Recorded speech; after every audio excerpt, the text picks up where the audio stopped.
Students, welcome to my channel. आजच्या व्हिडिओमध्ये आपण महाट्रान्सको एई बद्दल कंप्लीट इन्फॉर्मेशन बघणार आहे. सो जर तुम्ही महाट्रान्सको एईचे अस्पिरंट्स असाल तर हा व्हिडिओ नक्कीच तुमच्या प्रिपरेशनला बूस्ट करेल आणि तुमची हेल्प करेल अशी मला खात्री आहे. सो प्लीज हा व्हिडिओ शेवटपर्यंत नक्की पहा अँड आवडला तर लाईक, शेअर अँड सबस्क्राईब करा. ओके, चला तर व्हिडिओला स्टार्ट करूया. तर सगळ्यात आधी आपण बघणार आहे की महाट्रान्सकोमध्ये सिलेक्शन झाल्यानंतर तुमची पोस्टिंग कशी होते ते. ओके, तर त्यासाठी मेन 4 ऑफिसेस इन्क्लूड आहेत. पहिला हेड ऑफिस, दुसरा झोनल ऑफिस, तिसरा सर्कल ऑफिस आणि चौथा डिपार्टमेंटल ऑफिस. ओके, सो जेव्हा तुमचं एक्झाममध्ये सिलेक्शन होतं त्यानंतर डॉक्युमेंट व्हेरिफिकेशन कंप्लीट होतं, त्यानंतर फायनल मेरिट लिस्ट लागते आणि ती तुम्हाला MACTCL म्हणजे Maharashtra state electricity transmission company लिमिटेडच्या ऑफिशियल वेबसाईटवर चेक करावे लागते. आणि त्यानंतर हेड ऑफिस जे की बांद्रा मुंबई येथे आहे तिथून तुम्हाला झोन अलॉट केला जातो आणि त्याची ऑफिशियल जी ऑर्डर आहे ती तुम्हाला वेबसाईटवर मिळून जाते. प्लस अपॉइंटमेंट लेटरसुद्धा बाय पोस्ट तुमच्या घरी पाठवलं जातं. ओके, त्यानंतर झोन अलॉट केला जातो आणि त्या पर्टिक्युलर झोनला पर्टिक्युलर पिरियडमध्ये तुम्हाला जॉईन करायचं असतं. ओके, मग तिथले जे काही चीफ सिनियर हेड असतील ते तुम्हाला एक डिटेल पोस्टिंग अलॉट करतील.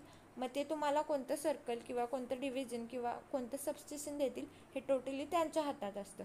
ओके, सो सगळ्यात पहिला तुम्हाला 1 इयरचं इंडक्शन ट्रेनिंग कंप्लीट करावं लागतं आणि ते ट्रेनिंग जेव्हा कंप्लीट होतं त्यानंतर पर्टिक्युलर झोनला पोस्टिंग झाल्याप्रमाणे तुम्हाला पर्टिक्युलर पिरियडमध्ये जॉईन करावं लागतं. Okay, assistant engineer can be posted to any one of the following wings or departments. म्हणजे महाट्रान्सकोमध्ये एई या पोस्टसाठी जर तुमचं सिलेक्शन झालेलं असेल तर तुमची पोस्टिंग ही फॉलोइंग कोणत्याही विंग्स किंवा डिपार्टमेंट्समध्ये होऊ शकते. ओके, सो ते कोणते डिपार्टमेंट्स आहेत ते आपण आता बघूया.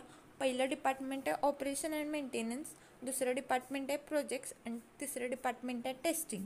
ओके, मग आता प्रत्येक डिपार्टमेंटमध्ये जर तुमचं पोस्टिंग झालं तर एक्झॅक्ट तुम्हाला काय काय वर्क असणार आहे किंवा तुमच्यावर काय काय रिस्पॉन्सिबिलिटीज असणार आहेत हे आपण आता बघणार आहे. ओके, सो फर्स्ट डिपार्टमेंट आहे ऑपरेशन अँड मेंटेनन्स. मग ऑपरेशन अँड मेंटेनन्स डिपार्टमेंटमध्ये जर तुमचं पोस्टिंग झालं महाट्रान्सको एई म्हणून तर तुमचे काय काय ड्युटीज असणार आहेत किंवा तुमच्यावर काय काय रिस्पॉन्सिबिलिटीज असणार आहे हे आपण आता बघणार आहे. ओके, तर सगळ्यात पहिला responsible for whole operation of substation.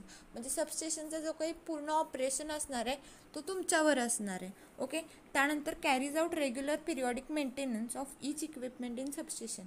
मग सबस्टेशनमध्ये जे काही इक्विपमेंट्स असणार आहेत त्याचं रेग्युलर पिरियॉडिक मेंटेनन्स कॅरी करण्याचं काम तुमच्याकडे असणार आहे.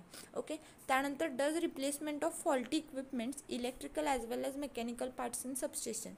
मग सबस्टेशनमधले जे काही फॉल्टी इक्विपमेंट्स असतील किंवा डॅमेज पार्ट्स असतील, इलेक्ट्रिकल मेकॅनिकल पार्ट्स असतील ते रिप्लेस करण्याचं काम तुमच्याकडे असणार आहे. त्यानंतर monitors whole panel system in substation panel room with the help of operators and technicians working under हिम.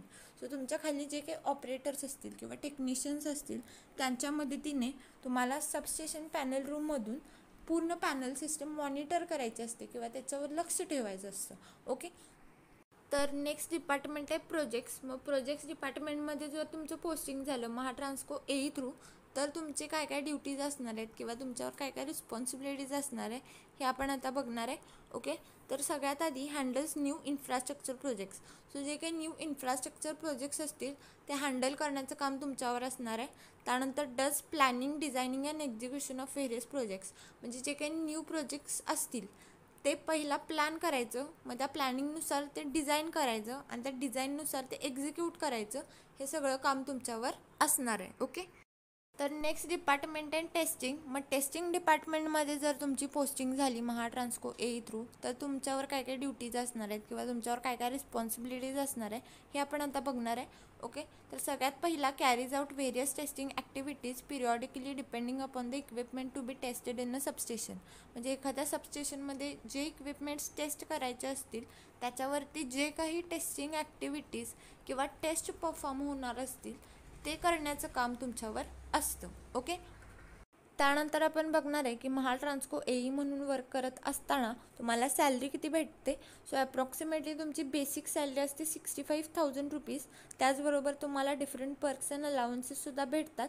मग टोटल किंवा ग्रॉस तुमची जी इन हँड सॅलरी असते ती 80,962 रुपीज असते. ओके, सो यानंतर आपण बघणार आहे की महाट्रान्सको एईमध्ये वर्क करत असताना तुम्हाला कोणकोणते पर्क्स अँड अलाउन्सेस भेटतात किंवा कोणकोणते ॲडिशनल बेनिफिट्स भेटतात. ओके, तर Mahatransco offers a good amount of perks and allowances as per the company's rules to the candidates for the post of AE. म्हणजे महाट्रान्सकोमध्ये एई किंवा असिस्टंट इंजिनियर या पोस्टसाठी जर तुमचं सिलेक्शन झालेलं असेल तर महाट्रान्सकोकडून तुम्हाला good amount of perks and allowances भेटतात, ते की कंपनीच्या रूल्सनुसार असतात.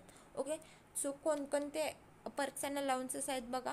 पहिला म्हणजे डिअरनेस अलाउन्स, त्यालाच आपण DA म्हणतो. त्यानंतर हाऊस रेंट अलाउन्स, त्यालाच आपण HRA म्हणतो. त्यानंतर मेडिकल अलाउन्स, त्यालाच आपण MA म्हणतो. त्यानंतर कॉन्ट्रीब्युटरी प्रोव्हिडंट फंड, त्यालाच आपण CPF म्हणतो. त्यानंतर ग्रॅच्युइटी. ओके, त्याचबरोबर परफॉर्मन्स रिलेटेड पे आणि स्पेशल अलाउन्सेस हे सुद्धा तुम्हाला महाट्रान्सकोकडून प्रोव्हाइड केले जातात. ओके, यानंतर आपण बघणार आहे की महाट्रान्सको एईमध्ये वर्क करत असताना तुमचं प्रमोशन कसं होतं आणि त्यातून तुमची करिअर ग्रोथ कशी होऊ शकते ते.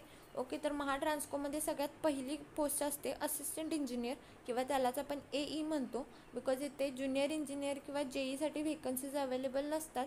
सो पहिली पोस्ट असते असिस्टंट इंजिनियर किंवा AE. मग त्यासाठी मिनिमम क्वालिफिकेशन रिक्वायर्ड आहे bachelors or degree in electrical engineering.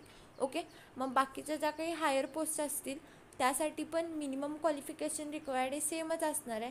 Just प्रत्येक पोस्टसाठी एक्सपिरियन्सचा क्रायटेरिया हा डिफरंट असणार आहे. मग जर तुमचा त्या पर्टिक्युलर पोस्टसाठी एक्सपिरियन्सचा क्रायटेरिया फुलफिल होत असेल तर तिथे अप्लाय करून तुम्ही त्या पर्टिक्युलर एक्झाम देऊन त्या पर्टिक्युलर पोस्टवर वर्क करू शकताय. ओके, त्यानंतर नेक्स्ट पोस्ट आहे डेप्युटी एक्झिक्युटिव्ह इंजिनियर किंवा त्यालाच आपण DEE म्हटलं आहे. त्यासाठी मिनिमम 5 इयर्सचा एक्सपिरियन्स रिक्वायर्ड आहे ट्रान्समिशन किंवा डिस्ट्रीब्युशन लाईनमध्ये. त्यानंतर नेक्स्ट पोस्ट आहे ॲडिशनल एक्झिक्युटिव्ह इंजिनियर, त्यालाच आपण AEE म्हटलं आहे. त्यासाठी मिनिमम 7 इयर्सचा एक्सपिरियन्स रिक्वायर्ड आहे ट्रान्समिशन किंवा डिस्ट्रीब्युशन लाईनमध्ये. त्यानंतर नेक्स्ट पोस्ट आहे एक्झिक्युटिव्ह इंजिनियर, त्यालाच आपण EE म्हटलं आहे. त्यासाठी मिनिमम 9 इयर्सचा एक्सपिरियन्स रिक्वायर्ड आहे ट्रान्समिशन किंवा डिस्ट्रीब्युशन लाईन्समध्ये. त्यानंतर नेक्स्ट पोस्ट आहे सुपरिटेंडिंग इंजिनियर, त्यालाच आपण SE म्हटलं आहे किंवा त्यालाच आपण सर्कल इन्चार्ज म्हणतो. त्यासाठी मिनिमम 12 इयर्सचा एक्सपिरियन्स रिक्वायर्ड आहे ट्रान्समिशन किंवा डिस्ट्रीब्युशन लाईन्समध्ये.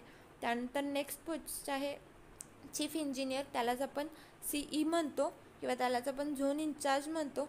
त्यासाठी मिनिमम 15 इयर्सचा एक्सपिरियन्स रिक्वायर्ड आहे ट्रान्समिशन किंवा डिस्ट्रीब्युशन लाईनमध्ये. त्यानंतर सगळ्यात हायर पोस्ट आहे एक्झिक्युटिव्ह डायरेक्टर किंवा त्यालाच आपण ED म्हणतो. सो आजच्या व्हिडिओमध्ये आपण महाट्रान्सको एईबद्दल कंप्लीट डिटेल्स बघितले. सो जर तुम्हाला व्हिडिओ आवडला असेल तर नक्की लाईक, शेअर अँड सबस्क्राईब करा. थँक्यू.